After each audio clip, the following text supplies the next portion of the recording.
Good morning दोस्तों, मैं स्वागत करता हूं आपका अपने यूट्यूब चैनल पे। आप सभी को पता है कि यूएसए और ईरान के बीच में युद्ध चल रहा है। तो यूएसए और ईरान के युद्ध के बीच में युद्ध के कारण भारत के ऊपर क्या क्या इसके प्रभाव हैं। तो सबसे ज़्यादा जो भारत के ऊपर यूएसए और ईरान के युद्ध का प्रभाव है वो है ऑयल क्राइसिस फॉर इंडिया। क्योंकि भारत जो है 40% ऑयल जो है ईरान कतर से खरीदता है, जिसके कारण भारत को ऑयल के कारण काफ़ी ज़्यादा प्रॉब्लम आ सकती है। जो सबसे इम्पोर्टेंट स्ट्रेट है जहाँ से हमारा ऑयल आता है वो है state of Hormuz. State of Hormuz आपका अरब सागर के बीच में पड़ता है। यहाँ से लगभग 20 मिलियन बैरल जो है ऑयल और पेट्रोलियम जाता है और 290 million cubic metre LPG gas जाती है। सबसे ज़्यादा जो गैस और ऑयल यहाँ से जाता है वो जाता है आपका एशिया महाद्वीप के लिए।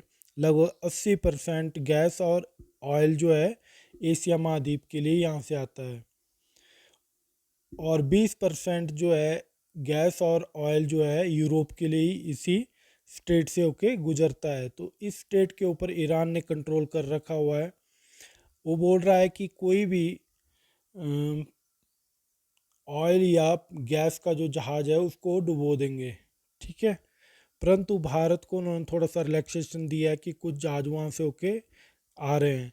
आप सभी को पता है कि भारत में आजकल एलपीजी के कारण प्रॉब्लम आ रखी है।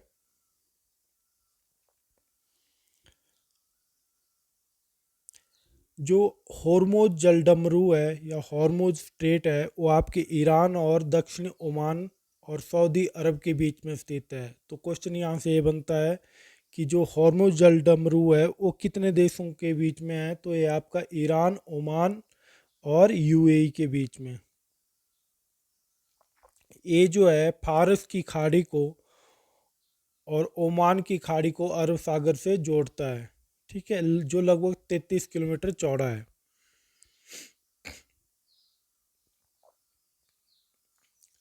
विश्व का जितना भी तेल और गैस भंडार है वो 20% के करीब इसी जलडमरू से होके गुजरता है।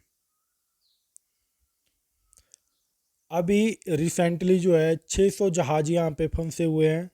ठीक है, भारत का लगभग 40% कच्चा तेल इसी जलडमरू से होके गुजरता है, इसी स्ट्रेट से होके आता है और 60% एलपीजी पेट्रोलियम गैस भारत को इसी रास्ते से आती है। तो भारत के लिए सबसे ज़्यादा जो इम्पोर्टेंट कोई स्टेट है तो वो है हॉर्मुज़।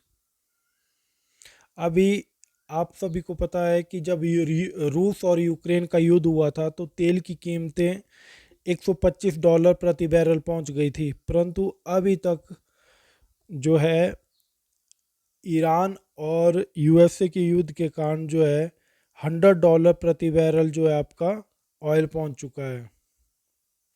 विश्व में और भी ज़्यादा इम्पोर्टेंट कुछ और भी इम्पोर्टेंट स्टेट हैं, जिनमें से एक है मलक्का जलडमरू, जो कि आपकी पूर्वी एशिया और यूरोप के बीच में आता है। ठीक है, आप देख रहे हैं इस मैप में कि स्टेट ऑफ मलक्का जो है आपकी अंडमान निकोबार के नज़दीक है, मलेशिया और सिंगापुर के बीच में ये पाई जाती है। दूसरा है आपका बाब अल मडाब जलडमरू, जो कि लाल सागर का प्रवेश द्वार है। ठीक है, जो कि अरब सागर को लाल सागर से जोड़ता है। ठीक है, ये आपका यमन और सऊदी अरब के पास पाया जाता है। फिर तीसरा है सबसे इम्पोर्टेंट स्वेज नहर, जो कि भूमध्य सागर को लाल सागर से जोड़ती है। स्वेज नहर जो है ये मैन मेड है। ये आपकी इसका कार्य जो है 1859 में शुरू हुआ था और 1869 में इसका कार्य कंप्लीट हुआ था, लगभग 10 साल में। फिर तीसरी इंपॉर्टेंट स्टेट आती है आपकी, तीसरी इंपॉर्टेंट नहर वो है पनामा नहर, जो अटलांटिक और प्रशांत महासागर को आपस में जोड़ती है। ये भी मैन मेड है। फिर आती है बॉस्पोरस और डार्डानेलस, ये जो है भूमध्य सागर को काला सागर के साथ जोड़ती है। ये 5 बहुत ज़्यादा इंपॉर्टेंट स्टेट है। जो बास्पोरस और डार्डानेल्स है ये इंपॉर्टेंट है आपकी यूक्रेन और रशिया के लिए। पनामा नहर इंपॉर्टेंट है यूएसए के लिए और साउथ अमेरिका के लिए। और स्वेज नहर जो इम्पोर्टेंट है वो है आपकी यूरोप और एशिया के बीच में व्यापार करने के लिए। बाब अल मंडाब ये जो है आपका लाल सागर को एशिया महाद्वीप के साथ जोड़ता है। अब आते हैं कुछ question. First question, the red colour of Red Sea is mainly due to, जो लाल सागर है उसका लाल कलर किसके कारण है? तो फर्स्ट ऑप्शन है वॉल्केनिक लावा, सेकंड है रेड सैंड, थर्ड है ग्रोथ ऑफ एलगी, फोर्थ है इंडस्ट्रियल पॉल्यूशन। तो इसका राइट आंसर होगा growth of algae. Second question है which organism is responsible for giving the Red Sea its reddish appearance. ये पूछ रहा है कि जो लाल सागर है उसको रेडिश किसके कारण वो बनता है? वो शार्क। फर्स्ट क्वेश्चन है शार्क, सेकंड है ट्राइजोडिशियम इरिथ्रियम, थर्ड है डॉल्फिन, फोर्थ है मैनग्रेव ट्री। तो इसका राइट आंसर होगा option number B, Trichodesmium erythraeum. Thank you.